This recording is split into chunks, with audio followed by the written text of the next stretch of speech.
Hello everybody and welcome back to Full House Sports here, myself Charlie. A reminder before the video starts to please like, comment and subscribe. Anything you guys do is greatly appreciated as I try to become a one-man sports news bandwagon. Now, South Africa, New Zealand, India and England. All that is the final four for this year's T20 World Cup. And the semi-finals start tomorrow with South Africa and New Zealand locking horns before my country, England, take on the hosts, India, on Thursday in Mumbai.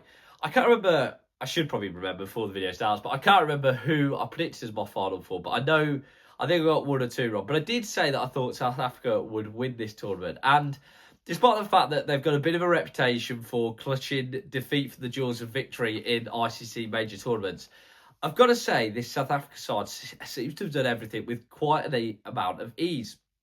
They really impressed me in the Super 8s. They showed their mettle against India in the game that secured them top spot in their Super 8 group, which I'm not a fan of the Super 8 format, just play quarterfinals in my eyes, but it is what it is.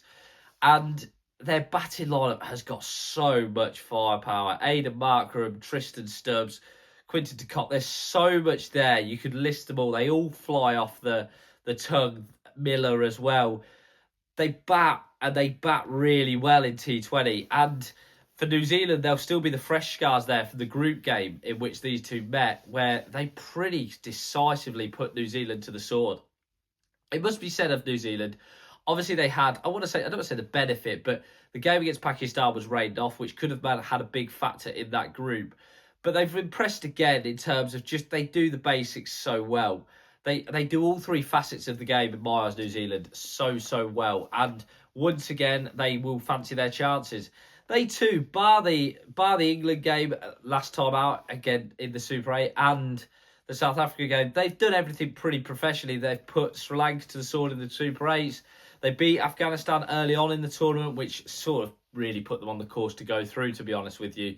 And it's a tough game to call because whenever you write New Zealand off in ICC major tournaments, they seem to relish that and they seem to come back.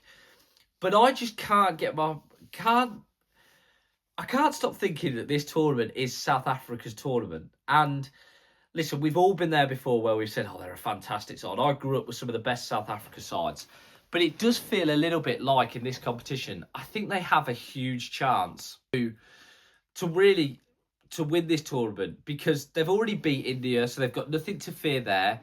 They're playing, of course, New Zealand, who they've already beat. So they will look at it. Obviously, England are there as well, and I'll talk about them in a bit. But they will probably think of it as they are head and shoulders above the teams that are left in this competition.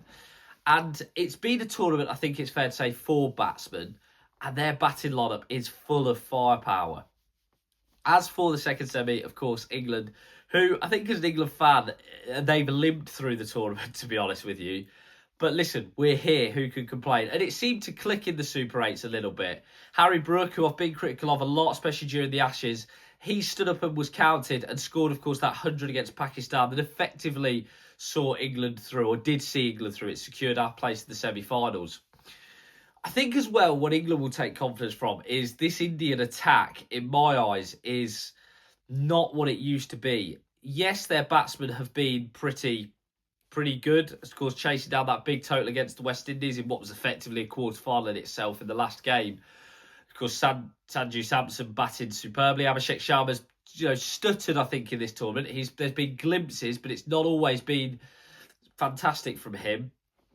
But I think England will take confidence in the fact that Chakravarti has gone for a fair bit of tap in big games. He's gone for 40 and 47 respectively against South Africa and the West Indies, despite the fact that he is the top wicket taker for England at this tournament.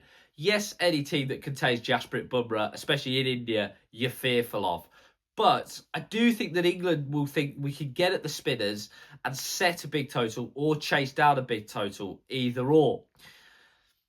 Like I say as well, England's attack would not be stiff that. Adil Rashid, Will Jacks, Jofra Archer, they're all names that have played well at this tournament. And despite, like I say, England coming into this tournament with a bit of a bruised ego, they have played superbly well and bowled really well, especially at the death. Sam Curran deserves a huge amount of credit. If you think back to the Nepal game, the early game, how he held his nerve in that one, it's a fantastic test of mettle and something that England have got through. My problem is you can never write India off at home, or you can't. And sometimes you feel a foolish man for betting against them at home, and that once again is the problem I find myself in. But I don't know. I do fancy England in this one. I really do.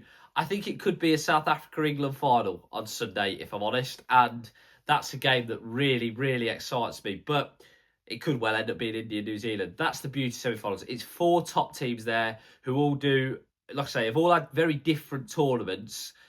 Some, I think in terms of England, look like they're peaking at the right time. Some, in terms of South Africa, I think have just been superb throughout it. Others, perhaps like India and New Zealand, they will think of it as a one hit. They've got one hit in it. Let's go for it. All to play for in India and Sri Lanka. Who knows? As always, guys, let us know what you think. Please like, comment and subscribe. I've been Charlie for Full House Sports. Thank you very much for watching. Have a great day.